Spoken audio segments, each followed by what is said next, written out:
ಇವತ್ತು ಈ Sharadamba PU college ತಿಕೋಟಾದಲ್ಲಿ ಪೊಲೀಸ್ ಕಾನ್ಸ್ಟೇಬಲ್ದು ರಿಕ್ರೂಟ್ಮೆಂಟ್ ಎಕ್ಸಾಮ್ ಇತ್ತು. ಒಟ್ಟು ಜಿಲ್ಲೆಯಲ್ಲಿ 61 ಕೇಂದ್ರಗಳ ಪೈಕಿ ಇದು ಕೂಡ ಒಂದು ಕೇಂದ್ರವಾಗಿತ್ತು. ಬೆಳಗ್ಗೆ 9:30ಗೆ ಅಲ್ಲಿ ಟೈಮಿಗೆ ಇಲ್ಲಿ ಬಂದು ಪ್ರಶ್ನೆ ಪತ್ರಿಕೆಗಳು ರೀಚ್ ಆಗಿದ್ದು, ತದನಂತರ ಇಲ್ಲಿ ಸೆಂಟರ್ ಸೂಪರ್ವೈಸರು SOP ಪ್ರಕಾರ ಆ ಪೇಪರ್ಸ್ಗಳನ್ನು ಕ್ವೆಶ್ಚನ್ ಪೇಪರ್ಸ್ಗಳನ್ನು ಪ್ರತಿಯೊಂದು ಕೊಠಡಿನಲ್ಲಿರುವಂಥ ವಿದ್ಯಾರ್ಥಿಗಳಿಗೂ ಕೂಡ ಅದನ್ನು ಕೊಟ್ಟು ಓಪನ್ ಮಾಡಿ ಫಸ್ಟ್ ಡಿಸ್ಟ್ರಿಬ್ಯೂಟ್ ಮಾಡಿದ್ದಾರೆ. ತದನಂತರ OMR ಶೀಟ್ಗಳು ಕೂಡ ಅದರ ಡಿಸ್ಟ್ರಿಬ್ಯೂಷನ್ ಆಗಿದೆ.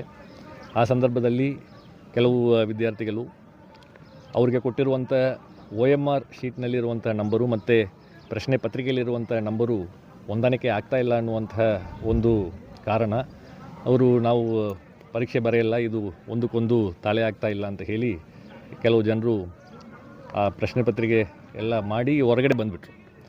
ಹೊರಗಡೆ ಬಂದಾದ ಮೇಲ್ಗಡೆ ಇಲ್ಲಿ ಸೆಂಟರ್ ಸೂಪರ್ವೈಸರು ಮತ್ತು ಚೀಫು ಎಲ್ಲರೂ ಈ ರೀತಿಯಾದಂತಹ KEA SOP ಪ್ರಕಾರ ಒಂದು ಪ್ರಶ್ನೆ ಪತ್ರಿಕೆ ಮತ್ತು ಅದರಲ್ಲಿ ಏನು OMR ಸಪ್ರೇಟ್ ಇರ್ತದೆ, ಅದು ಎರಡಕ್ಕೂ ಕೂಡ ಒಂದೇ ನಂಬರ್ ಇರಬೇಕಂತ ಇಲ್ಲ.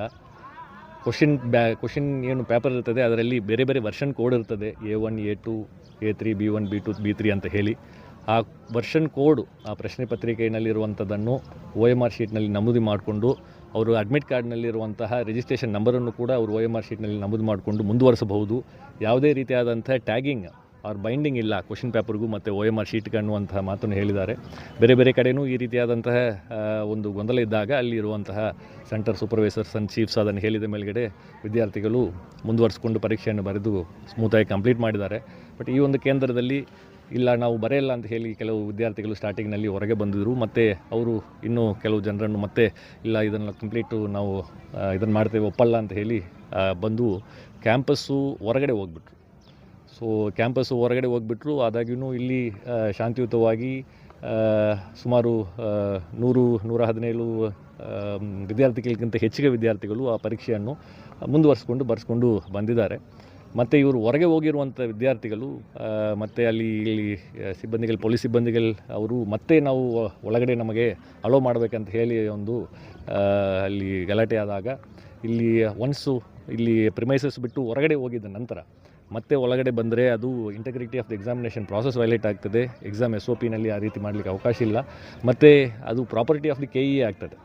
ಈಗ ಅಡ್ಮಿಟ್ ಕಾರ್ಡ್ನಲ್ಲೇ ಒನ್ ಆಫ್ ದಿ ಇನ್ಸ್ಟ್ರಕ್ಷನ್ಸ್ ತುಂಬ ಕ್ಲಿಯರ್ ಆಗಿದೆ. ಜನರಲ್ ಇನ್ಸ್ಟ್ರಕ್ಷನ್ಸ್ ಅಂತ ಇಲ್ಲ, ಪ್ರತಿಯೊಂದು ಅಡ್ಮಿಟ್ ಕಾರ್ಡ್ನಲ್ಲೂ ಕೂಡ ಇನ್ಸ್ಟ್ರಕ್ಷನ್ಸ್ ಇದೆ.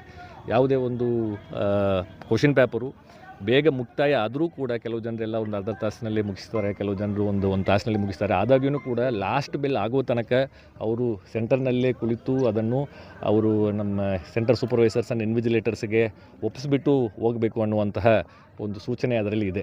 ಸೊ ಎಕ್ಸಾಮ್ ಕಂಪ್ಲೀಟ್ ಆಗೋದು ಮುಂಚೆ ಯಾವುದೇ KEA ಪ್ರಾಪರ್ಟಿಯನ್ನು ತೆಗೆದುಕೊಂಡು ಹೋಗಲಿಕ್ಕೆ ಅವಕಾಶ ಇರುವುದಿಲ್ಲ. ಆದಾಗ್ಯೂ ಹೊರಗಡೆ ಹೋಗಿದ್ದಾರೆ.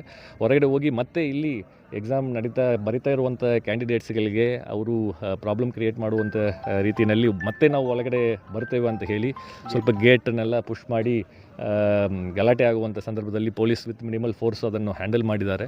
ಸೊ ಅದಾದ ನಂತರ ಎಕ್ಸಾಮ್ ಪ್ರಾಸೆಸ್ಸು ಅವ್ರಿಗೇನು ಈ ಒಂದು ಕಮೋಷನ್ನಿಂದ ಅವರಿಗೆ ಟೈಮ್ ಡಿಲೇ ಆಗಿದೆ, ಆ ಟೈಮನ್ನು ಕೂಡ KEA ವತಿಯಿಂದ ಒದಗಿಸಿಕೊಟ್ಟಿದ್ದಾರೆ. ಅದರ ಪ್ರಕಾರ ಇಲ್ಲಿ ಎಕ್ಸಾಮ್ ಬರೀತಾ ಇರುವಂಥ ಕ್ಯಾಂಡಿಡೇಟ್ಸು ಎಕ್ಸಾಮ್ ಪ್ರಾಸೆಸ್ಸನ್ನು ಸಂಪೂರ್ಣಗೊಳಿಸಿ ಆ OMR ಶೀಟ್ಗಳನ್ನು SOP ಪ್ರಕಾರ ಹೀಗೆ ಸೆಂಟರ್ ಚೀಫ್ ಆ್ಯಂಡ್ ಇನ್ವಿಜಿಲೇಟರ್ಗೆ ಕೊಟ್ಟಿದ್ದಾರೆ. ಅದು ಆನ್ವರ್ಡ್ ಪ್ರೋಗ್ರೆಸ್ಸು ಮುಂದೆ KEAಗೆ ಅದನ್ನು ಕಳಿಸ್ಕೊಡುವಂಥದ್ದು ಏನು ಪ್ರಾಸೆಸ್ ಇದೆ ಅದು ನಡೀತದೆ. Sir, OMR sheet question